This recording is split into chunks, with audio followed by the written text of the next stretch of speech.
Gloria a mi Señor, porque tenemos mucho de qué hablar esta noche. Ojalá el Señor nos permita que podamos hacerlo bien breve y que todos ustedes reciban el mensaje. Gloria a mi Señor. El libro de Éxodo en el capítulo número 3. Vamos a leer del 3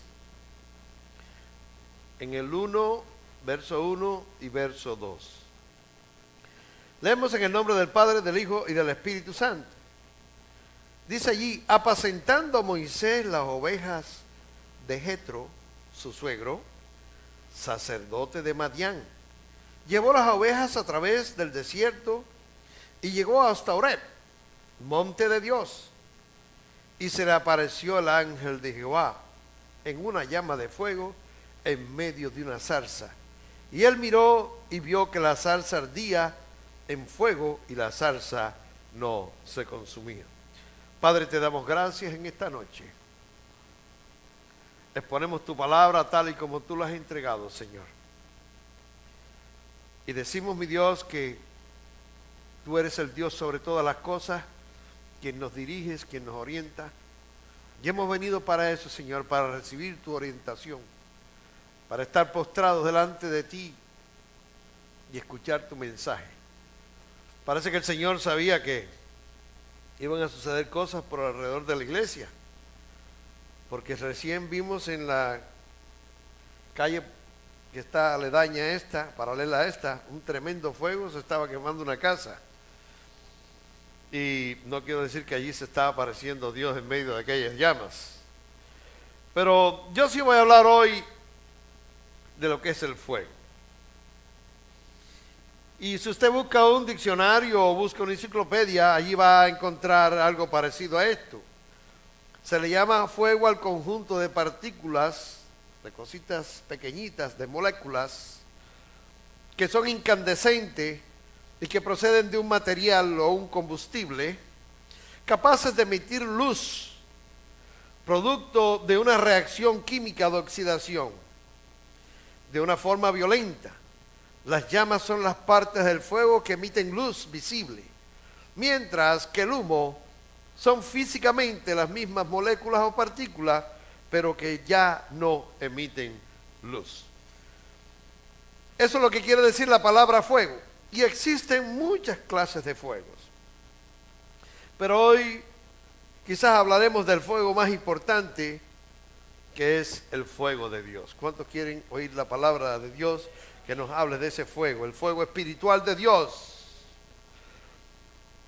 Dice que a partir de ese momento Moisés cambió completamente su vida y su forma de pensar. Quizás hoy sea el momento en que tú vayas a hacer un cambio, o que vayas a ver un cambio grande en tu vida. Hay muchos que creen que para que Dios comience a usarlo, tiene que superarse, tiene que estudiar mucho la palabra. Pero yo quiero decirte hoy, mi querido hermano, que Dios usa a quien quiere y Él escoge donde Él quiere y hace como Él quiere. Moisés desde niño había estado viviendo en la casa del faraón. Todos conocen la historia. Faraón se dio cuenta de que los hebreos estaban multiplicándose de una forma numerosa. Y algunos consejeros del faraón le dijeron: si los hebreos siguen multiplicándose así, pronto ellos van a ser mucho más que nosotros, se nos van a poner en contra y nos van a someter, y nosotros seremos entonces sus esclavos. Quitan nuestra asistencia. Entonces Faraón mandó a matar a todos los niños y a echarlos a las aguas del río. Usted sabe que esto ha sido un plan del diablo siempre. El diablo siempre ha tenido el deseo, para no decir otra cosa, ha tenido la rivalidad de acabar con la semilla, con la simiente. Ustedes se acuerdan cuando nació el Señor Jesucristo, que aquel hombre, Herodes, aquel rey malvado, mandó a matar a todos los niños porque oyó decir que el rey de los judíos había nacido. Usted sabe que hoy en la actualidad, aquellos mismos hombres que tenían sus sentimientos cauterizados y eran capaces de asesinar a las criaturas, existen en la actualidad. se dan quizás un disfraz o un barniz diciendo son científicos, son economistas, son científicos.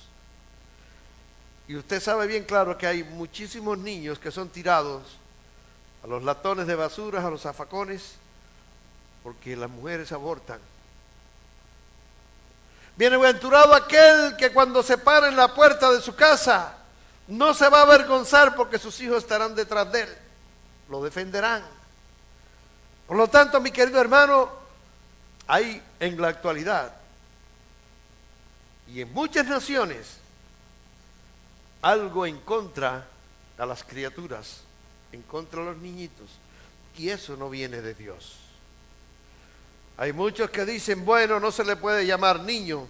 Sí, desde que la palabra de Dios me enseña a mí, nosotros creemos la palabra de Dios, me enseña que desde antes de ser formado en el vientre de nuestra madre, ya Dios nos conocía. ¿Cómo se atreven a decir que no? Que son un pedazo de carne, que son un feto. No, son criaturas que ya Dios las ha puesto en el vientre de la mamá. Buscan excusas, buscan cosas de que si la madre que fue violada, si fue violada, ese niño va a ser bendecido. Que después la madre va a tener una pena encima porque él salió embarazada, ese niño va a ser bendecido. Porque Dios no desampara, Dios conoce y Dios es un Dios justo. Así que mi querido hermano, yo quiero que usted entienda desde hoy de que eso que se está haciendo y que dicen y que nos critican a nosotros que somos quizás extremistas, que somos radicales porque no queremos aceptar lo que se está haciendo en los hospitales y no queremos aceptar esas clínicas infernales que se están haciendo y haciendo asesinatos, y si usted saca la cuenta se asesinan más niños en las clínicas que lo que se asesinan en las guerras. Pero quiero hacer una comparación de que el diablo tiene siempre sus mismas estrategias, solamente con un poquito diferente de métodos. Aquel niño fue echado en una arquilla, en una barca por su hermana, y cuando andaba en el río Nilo dice que la hija del faraón, la princesa, lo vio y lo vio muy hermoso. Dijo, ah no, tráeme ese niño, es para mí. Yo lo quiero criar. Oiga bien, el niño recogido del agua, llevado al palacio, alimentado por su mamá, se escapa de la masacre que se estaba cometiendo con los niños. Ahora después de adulto, después de 40 años, tiene que salir huyendo por tratar de implantar justicia, por tratar de defender a uno de sus hermanos. Es acusado por sus mismos hermanos. Y va a parar allá, al desierto. Va a parar a un lugar alejado. El desierto es símbolo de muerte. En el desierto no hay alimentación, no hay animales.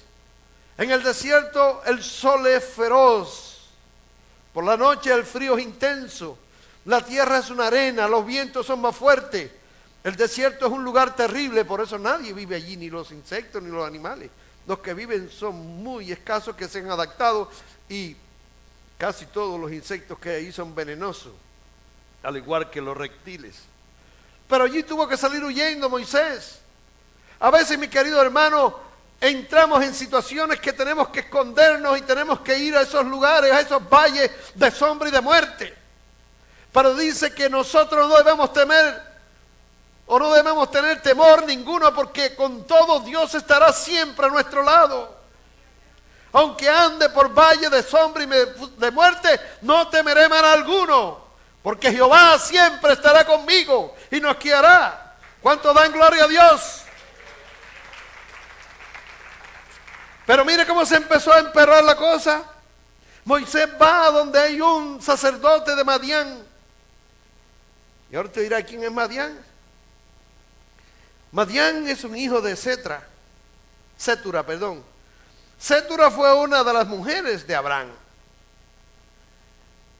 Y siendo un hijo de Abraham, se convirtió en un hombre idólatra.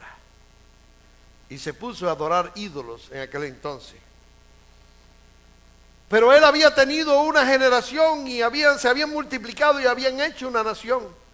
Y ahora teníamos a un hijo, a un descendiente de aquel hijo de Abraham, que era un pagano, que adoraba ídolos, que adoraba a dioses. Y Moisés va precisamente al lugar donde está establecido aquel hombre, Jetro. Y cuando llega allí, se encuentra unas mujeres, oiga bien, que estaban siendo abusadas por otros hombres y no les dejaban que le diera de beber a sus ovejas.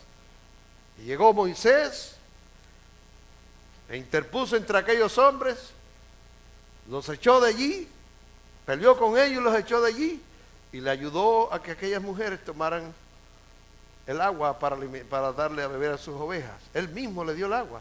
La cosa terminó que Moisés se casa con una de las hijas de Madián. Esa fue su mujer, una madianita. Fue criticado por eso. A Dios no le gustan las ligas. A Dios no le gusta que sus hijos se liguen con los idólatras, que se liguen con los paganos. Por eso es que Dios decía bien claro, no hagan yugos desiguales. Por eso es que está Jesucristo, para que todo el que tenga ideas paganas, para que todo el que proceda de familia que adoran a ídolos se conviertan y que la sangre de Jesucristo los limpie y que se vuelvan cristianos, se vuelvan discípulos del Señor Jesucristo. En aquel entonces todavía no estaba Cristo. Moisés fue un tipo de Jesucristo. Pero Moisés no sabía lo que Dios tenía preparado. Después de llevar muchos años llenos de barba, de sus cabellos largos, caminando por aquel desierto, un día trae el ganado y se acerca al monte Horeb. En el monte Horeb, tratando de buscar buenos pastos, se encuentra una zarza. Y dice que se le apareció el ángel de Dios. Él no pudo ver el ángel, el que ve a Dios se muere, dice la palabra. Pero él escuchó lo que el ángel le dijo. Y él escuchó bien claro como el ángel lo estaba llamando. Y cuando él sintió curiosidad, vio que aquella zarza estaba ardiendo y que había un fuego que ardía, pero la zarza no se quemaba. Seguía echando y echando llamas. Acuérdense lo que le dije, que la llama da luz. La llama da luz. Aquel fue el fuego de Dios. El fuego de Dios le llamó la atención a Moisés. Moisés le dijo, sí, heme aquí, Señor. Y el Señor le dijo, te he escogido porque he sentido el gemir de mi pueblo que está en Egipto, que está clamando porque tienen dolor de cómo están abusando de ellos. Y yo te voy a usar para que tú vayas a libertar a ese pueblo. Dice Moisés, no, Señor, yo no me mandes a mí porque yo no tengo facilidad de palabra, yo soy hasta tartamudo, manda a mi hermano Aarón que está allá, que habla muy bonito, ¿cómo me vas a mandar a mí? Y el Señor le dijo, tú irás donde yo te mande y hablarás lo que yo te hablo. Mi hermano, cuando el Señor lo escoge a usted y el Señor le encomienda a usted una misión, usted no puede poner excusa porque para Dios no hay nada imposible. Jeremías era un niño de 13 años y el Señor le dijo, a ti Jeremías, y dice él, no, a mí no, porque soy un niño, Señor. Y el Señor le dijo, tú irás y hablarás lo que yo te diga y harás lo que yo te mando. El Señor llamó a Samuel siendo un niño y le dio la misión también de ser un juez y de reinar sobre Israel. Hermanos, Dios tiene un propósito con cada uno de nosotros. No le ponga excusa a Dios. No diga yo no puedo porque soy un anciano. No diga yo no puedo porque soy un niño. No diga yo no puedo porque yo no sé. Porque si Dios te llama, Dios te va a respaldar y Dios te va a dar la sabiduría para que tú hagas lo que Él te ha enviado a hacer. ¿Cuánto dan gloria a Dios? Usted no viene a calentar banca, usted sabe que Dios tiene un propósito con su vida. Usted sabe que Dios lo ha enviado, incluso a este país y a esta iglesia, para que usted tenga una encomienda y usted obedezca lo que está haciendo Dios, lo que está diciéndole Dios. Lo más importante que había en todo aquello, que por un hombre ser obediente, que fue Abraham, ahora había un pueblo de 3 millones de habitantes dentro del país más rico de todo el Medio Oriente. Fíjese bien, solamente en 400 años. Nosotros estamos en un país que posiblemente fue el país más rico de esta tierra. Y hemos venido a esta tierra para superarnos, para buscar mejoría entre nuestros hijos, para dejar un legado en esta tierra. Pero Dios nos llamó aquí a algo. Dios, aparte que nos ha dado muchas cosas y muchos beneficios, Él nos ha traído con una misión. Y nosotros no podemos rechazar la misión. Nosotros no podemos en ningún momento decir, no, Dios, yo no puedo hacerlo. No, Dios, yo no puedo seguirte a ti, Señor, yo tengo que terminar lo que yo empecé allá. El Señor tiene para darte, para que termine lo que empezaste allá y para darte lo que tú no has empezado aquí todavía. Amén. Las excusas a Dios no son válidas. Moisés comenzó a ver el fuego de Dios, comenzó a tener la iluminación de Dios. Aquella zarza daba luz a Moisés.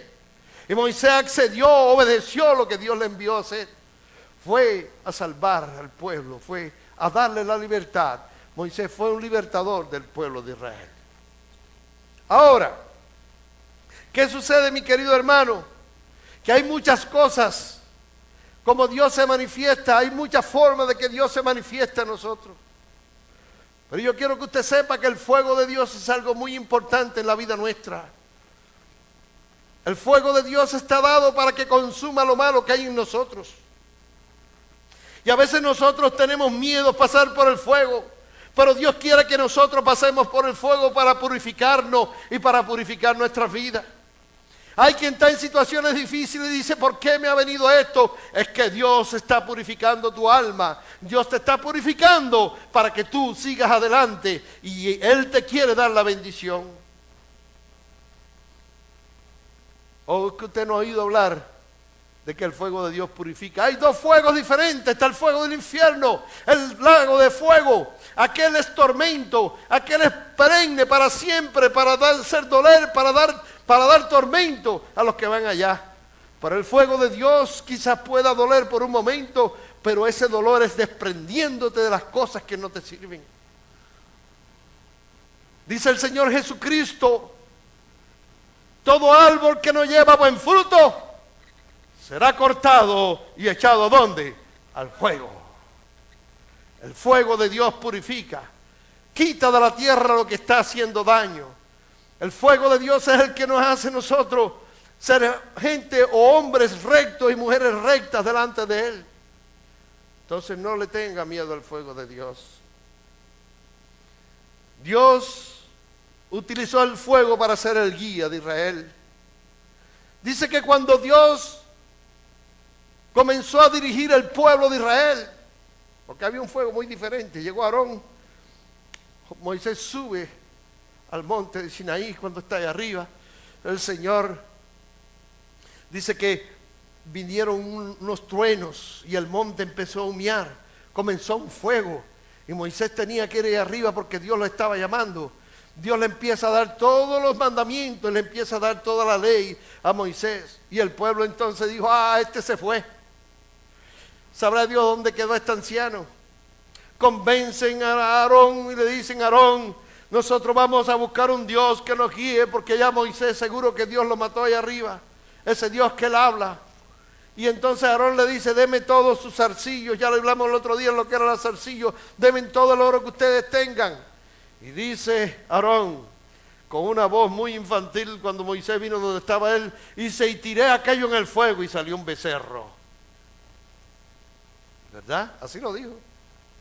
Tiré aquel oro en el fuego y salió un becerro. Pero aquel fuego no lo había encendido Dios. Aquel fuego lo habían creado los hombres. Hay una diferencia al fuego que el hombre crea al fuego de Dios. Y como lo dije, hay muchos tipos de fuego. Cuando los hijos de Aarón quemaron incienso, hicieron un fuego extraño, a Dios no le agradó. Y se encendió en su ira y dice que acabó con los hijos de Aarón. Por lo tanto, hay que tener cuidado, hay que obedecer y hay que desear el fuego de Dios. Pero el fuego de Dios no destruye. El fuego de Dios no se forma para acabar con alguien. El fuego de Dios se forma para acabar con lo que no sirve. Y lo que no sirve en nuestra vida.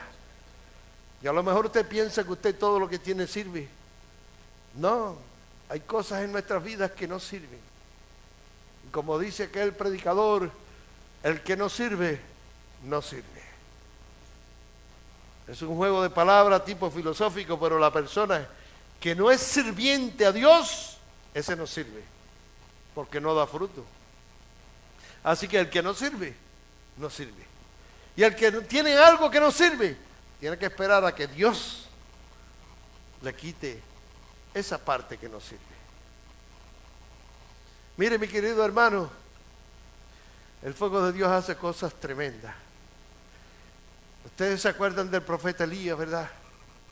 Que el profeta Elías estaba en el monte Carmelo y él anunció de que iba a haber una sequía en la tierra. Y él anunció varias cosas que Dios le había dado. Pero dice que era el único profeta que quedaba en Israel. ¿Por qué? Porque estos mismos madianitas conquistaron a los hijos de Israel, se mezclaron con ellos y lo embullaron, lo forzaron, los llevaron a la idolatría. Y fue tanto así que los israelitas ya estaban pasando a sus hijos por el fuego. Ya estaban adorando al dios Moloco, que lo habla la palabra también, que era pasar los hijos, echar los hijos en el fuego. Pero Dios tenía todavía a su profeta, tenía todavía a Elías. Y Elías le dijo: ¿ustedes quieren hacer un contexto conmigo? Los profetas que estaban falsos, los profetas de Baal, que habían sido incitados por la madianita Jezabel, y le habían dicho: ¿ustedes quieren hacer un contexto? ¿Ustedes quieren de verdad saber si es verdad que Dios es Dios y que ustedes están mal? Perdón.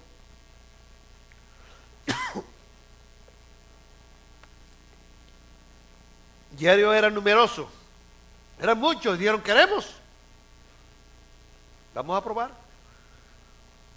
Elías le dijo: bien, comiencen a aclamar a su Dios, hagan su altar y hagan todo lo que ustedes quieran, y cuando ustedes ya no puedan, entonces yo voy a aclamar al Dios mío. ¿Usted sabe cuándo se terminó el asunto este de los Baales? Cuando acabaron con todos esos madianitas que Dios mandó al mismo pueblo de Israel a acabar con ellos. Porque usted sabe cuál fue la táctica de Balaam, aquel que había hecho hablar a la mula porque la estaba golpeando, aquel hombre que lo habían llevado a las colinas donde estaban todos los altares en las montañas. Él había dicho: no se preocupe, no hemos podido, Dios es el Dios, pero nosotros lo vamos a hacer tierra a ellos. Dejen que las mujeres se unan con ellos, para que ustedes vean cómo todo el pueblo va a traicionar a Jehová. Y así mismo fue, casi todo el pueblo seguía al dios Baal. Hay mucha gente que andan siguiendo hoy a muchos dioses. Hay mucha gente que se están mezclando, que se están dejando llevar por las corrientes, mi querido hermano, por los deseos, por las cosas, por la superstición, y se están olvidando del Dios Todopoderoso. La iglesia de Jesucristo tiene que estar viva en la tierra. La iglesia de Jesucristo debe ser la iglesia que más crezca en esta tierra, porque es una iglesia viva, porque Jesucristo está vivo. En cambio hay muchos que le están dando la espalda a Cristo y se están pasando a otros bandos. Alá no es Dios. Los islámicos no adoran al Dios verdadero. Ellos, aunque procedieron de Abraham, ellos no son de Dios. El pueblo de Israel es el pueblo de Dios. Nosotros somos el pueblo de Dios. Pero si la iglesia de Jesucristo no comienza a actuar y comienza a morirse, entonces ellos van a tomar la delantera. No nos contaminemos, mis queridos hermanos, no le hagamos caso. Seamos como Elías, quedaba uno solo, pero él sabía que él le servía a Dios. Y cuando todos ellos se exajaron sus manos, soltaron la sangre, empezaron a hacer cuantas murumacas habían delante de los dioses o de los que ellos llamaban Baal. Mientras ellos estuvieron haciendo todo eso, Elías se reía. Decía: pero griten más duro, Salten más, parece que pasó. El Baal no lo está oyendo ustedes, se durmió. Porque Elías tenía la convicción y tenía la confianza de que él le servía al Dios verdadero. Amén. Nosotros tenemos que tener la confianza y la convicción que le servimos a un Dios verdadero, que es un Dios que es omnipotente, a un Dios que es omnisciente y a un Dios que es omnipresente, que todo lo ve, todo lo sabe y todo lo puede. ¿Cuánto dan gloria a Dios? Y cuando llegó el momento de que Elías presentara su ofrenda, llegó y dijo: echen agua. Mucha gente dijeron: está loco este viejo. Echen bastante agua sobre la leña, echen. Él juntó las piedras y mandó a echar agua. Y cuando llegó el momento, él le dijo: Señor, tú sabes que tú eres el único que puedes hacer todo esto. Pon fuego sobre este altar. Y dice que el fuego cayó sobre aquella leña y consumió el holocausto. Dice que lameó hasta el agua. El agua se quemó, mi querido hermano. ¿Por qué? Porque el fuego de Dios consume. El fuego de Dios hace las cosas increíbles. Y Dios siempre llega a tiempo. Dios nunca llega tarde. Si usted lo está quemando el fuego, espere en el Señor. Que cuando el Señor te dé suerte, te va a soltar, mira. Te va a soltar como el que hace dieta, atlético, y como el que va al gimnasio. Le va a quitar toda la grasa, le va a quitar toda la mala palabra que sale de su boca, le va a quitar toda la maldición, todos los pensamientos egoístas. Dios te va a quitar todo eso. Dios le quitó el orgullo a Moisés. Moisés era un príncipe de Faraón, y cuando lo llevó al monte, lo llevó hasta lo bajo, hasta la tierra, lo llevó hasta el polvo. A veces Dios nos trata así, de esa forma. Nos quita todo lo que tenemos, nos deja hasta lo más bajo, para entonces que salgamos purificados. No confíe en las cosas de la tierra. No confíe en las riquezas de esta tierra. Confíe en las cosas del Señor, de lo que está ahí arriba. Haga su voluntad, sea obediente.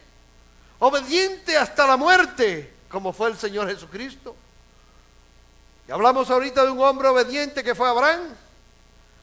Abraham le tocó pasarse por un fuego bien terrible, ¿verdad? Cuando el joven Isaac, Dios le dice: ahora, Abraham, ya yo voy a sacar de ti todo lo más puro, lo más bueno, y yo voy a ver si es verdad que tú eres obediente y que tú me vas a obedecer. Y cuando llegó Abraham, le dijo el Señor: entrégame a tu hijo. Imagínense. Abraham tenía otros hijos, pero aquel era el hijo de la promesa. Aquel era el hijo de la mujer que él había amado. Aquel era el hijo que él había pasado mucho trabajo para criarlo, porque había nacido de una anciana que no había creído a Dios. Dios la hizo salir embarazada y que tuviera aquel muchacho. Yo me imagino como Ismael se burlaba de él, el hijo de la princesa egipcia, que dicen que era una criada. Bueno, sí era una criada, pero fue alguien que se lo regaló, y ella era una de las princesas de los egipcios.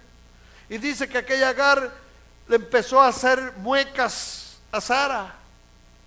Y ese es el muchacho que tú tuviste, ese guajacón. Y el Ismael diciendo: mira, el hijo de viejo este se cae donde quiera, no tiene fuerza en las paticas. Porque dice que los hijos de viejos son débiles en los pies. Digo, eso dicen en mi país, no sé si ustedes lo saben o no. ¿No lo sabían? El hijo de un hombre joven y robusto sale con más condiciones físicas que un hombre mayor. Eso lo sabe todo el mundo, ¿no lo sabían? Joven, ten hijos ahora, no esperas a tener 60, 50 años para tener hijos. Amén. Dios puede hacer milagros, pero no esperen tener hijos a esa edad. Muchachas jóvenes, la buena edad para tener esos años son los años de 20 a los 30, ya de 40 para adelante los hijos ya son tremendo trastorno y tremendo problema. No quiero decir esto que si Dios la manda a tener hijos no lo vaya a tener, porque dice que la mujer embarazada pariendo hijos se va a salvar. Que diga, la mujer se salva teniendo hijos. Pero dice que empezaron allí a reírse de Isaac. Y entonces Abraham diría, Señor, con tanto trabajo que hemos tenido este muchacho y que hemos hecho crecerlo, con tanto que hemos pasado porque Sara se rió, hemos pasado noches sin dormir pensando en él, tratando de cuidarlo porque tú lo mandaste a buscar. Ahora, ¿qué cosa tengo que hacer? ¿Lo tengo que sacrificar, Señor? Pero la palabra no me dice que Abraham hizo ninguna de esas preguntas. Dice que Abraham obedeció. Y que subiendo en el monte, cuando llevaba en la albardada la mula o la burra, le dijo a su criado, espérennos aquí. Él no le dijo, yo vuelvo, porque él sabía que él iba a volver con Isaac. A lo mejor él pensó, yo tengo que sacrificarlo, pero yo sé que Dios lo puede hacer resucitar otra vez. Yo no sé lo que le pasó por la cabeza de Abraham, pero yo sé que había dolor grande, porque un padre siente por su hijo, un padre siente por lo que le pueda pasar a un hijo. Así como una madre es capaz de dar la vida por su hijo, también un padre, y más los padres que tienen a Dios, que son obedientes a Dios, siente por sus hijos. ¿O es que el Señor nos dijo que un padre que el hijo le pida pan no le va a dar una piedra? O cuando un hijo le pide un pez a un padre, dice que no le da un escorpión.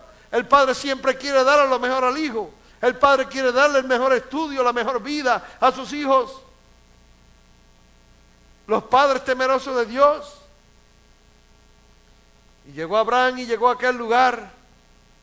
Imagínense ustedes aquel muchacho, Isaac. Dice, bueno, tenía 30 años, pero para aquel entonces los que vivían 160 y 170 años eran muchachitos. Ahora no, porque los hombres viven de 70 a 80, dice la palabra, pero en aquel entonces vivir 160 años, tener 30 es un niño, es su infancia, ¿verdad? Y cuando llegó dice que el muchachito miró y dijo, papá, ahí está la leña, ahí está el cuchillo, ahí está el altar, ahí está el fuego, porque parece que ellos habían transportado el fuego. Dice, pero ¿dónde está el borreguito? ¿Dónde está el corderito? ¿Dónde está a quien vas a sacrificar? Yo me imagino cómo tragó Abraham en ese momento, tragó en seco. Esto que nosotros tenemos aquí le decimos tráquea y otros dicen gorguero. Seguro que le traqueó de verdad, le hizo rácata cuando tragó.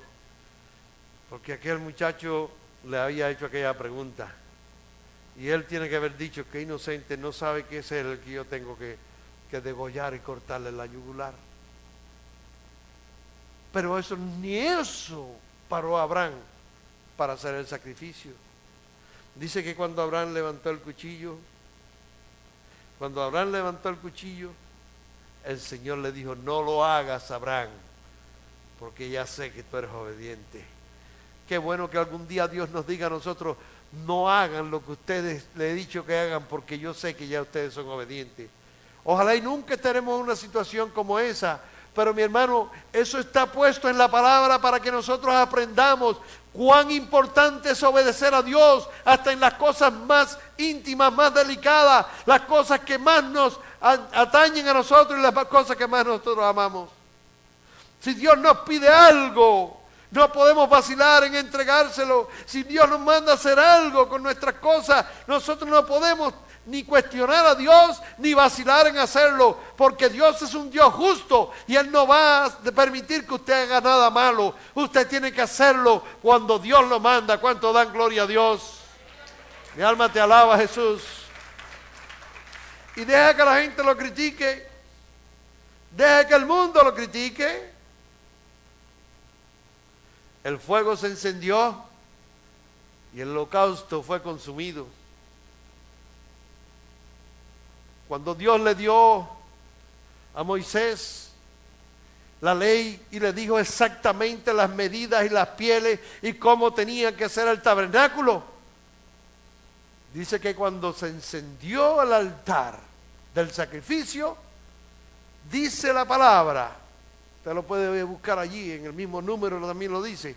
Dice la palabra que bajó fuego y que Dios encendió aquel altar y más nunca se apagó. Porque el fuego que Dios enciende más nunca se apaga. Y el fuego que Dios enciende dentro de usted no se va a apagar nunca. El fuego que Dios pone en tu corazón no se apaga nunca. Los que venían en el camino de Maús, dice, y no te ardía en tu corazón cuando hablábamos con Él. Porque cuando estaban al lado de Jesucristo, sintieron el fuego de Dios que estaban al lado de ellos. Porque Jesucristo es el sumo sacerdote, es el que provee, o el que proveyó el sacrificio para que nosotros tuviéramos ese fuego dentro de nosotros. Amén, mi querido hermano. Yo no quiero aburrir con esto del fuego, para que ustedes entiendan que el fuego es muy importante. Dios proveyó de noche una columna de fuego y de día una columna de nube. Y dice que cuando Dios venía en la nube le hablaba al pueblo de Israel, y que cuando estaba en la noche también bajaba sobre el tabernáculo la chequina de Dios, y aquel pueblo era bendecido por el Señor. Ese es el fuego de Dios. Cuando Dios habla a tu corazón, hay que anhelarlo, hay que pedirlo, hay que desear el fuego de Dios para que empiece a arder en nosotros. Porque si nosotros no permitimos que el fuego de Dios arda dentro de nosotros, no vamos a recibir vida. El fuego de Dios da vida también. El fuego de Dios da deseo de buscar de su presencia. El fuego de Dios quita todo el pecado y toda la culpa de nosotros. Cuando Isaías llegó delante del altar grande y sublime, y que miró el altar de Dios, había allí un fuego reluciente, resplandeciente. Y cuando él miró y vio los serafines, que dice que se tapaban con 2 alas sus ojos y con 2 alas se tapaban sus pies, entonces dijo Isaías: ay de mí, que soy un hombre de labios inmundos, que vive en medio de un pueblo inmundo. ¿Qué hizo el serafín? Agarró una tenaza y agarró una brasa del altar de Dios y la pasó por la boca de Isaías, por los labios de Isaías, y le dijo: tu culpa es quitada y tu pecado te es perdonado. El fuego de Dios nos quita la culpa, el fuego de Dios nos saca del pecado, el fuego de Dios nos hace servirle, nos hace ser obediente al Señor. Pero si usted es un tizón apagado, como dice el mismo Isaías, humeante, el humo es parte del fuego, pero ya no ilumina. El humo molesta en los ojos, el humo molesta en los pulmones para respirar, pero el fuego de Dios nos da la vista, nos da la visión. Qué bonito es que toda la congregación fuera tocada por ese fuego de Dios. Usted sabe cuántos milagros sucederían aquí, cuántas cosas harían. Porque no vaya a pensar usted que fue Elías. No vaya a pensar usted que Elías era algo especial. Elías era un hombre que le creía a Dios. Un hombre que estaba lleno de tentaciones y de temores, igual que estamos todos nosotros. Porque cuando Jezabel le dijo: si mañana no te hago como tú le hiciste a uno de esos profetas de Baal, que yo me quito el nombre, dijo Jezabel. ¿Verdad? Y Elías se asustó. Elías salió corriendo, se escondió en una cueva.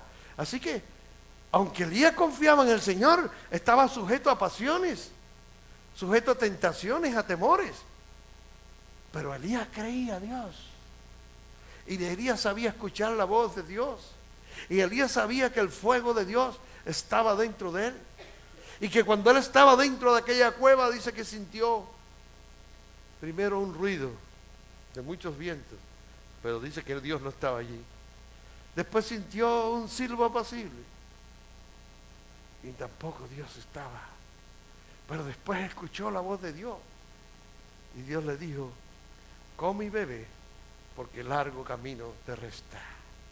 Qué bueno, mi querido hermano, que Dios nos pueda hablar. Qué bueno que Dios ponga ese fuego dentro de nosotros. Qué bueno que nosotros cuando lleguemos a la casa de Dios o cuando estemos en nuestro trabajo o estemos en nuestra casa, digamos, no, Señor, yo no voy a pecar porque yo sé que tú eres un Dios grande y poderoso. No, Señor. Si el fuego de Dios está dentro de nosotros, eso lo vamos a ver. Pero si no está dentro de nosotros, ni lo vamos a oír, ni lo vamos a ver.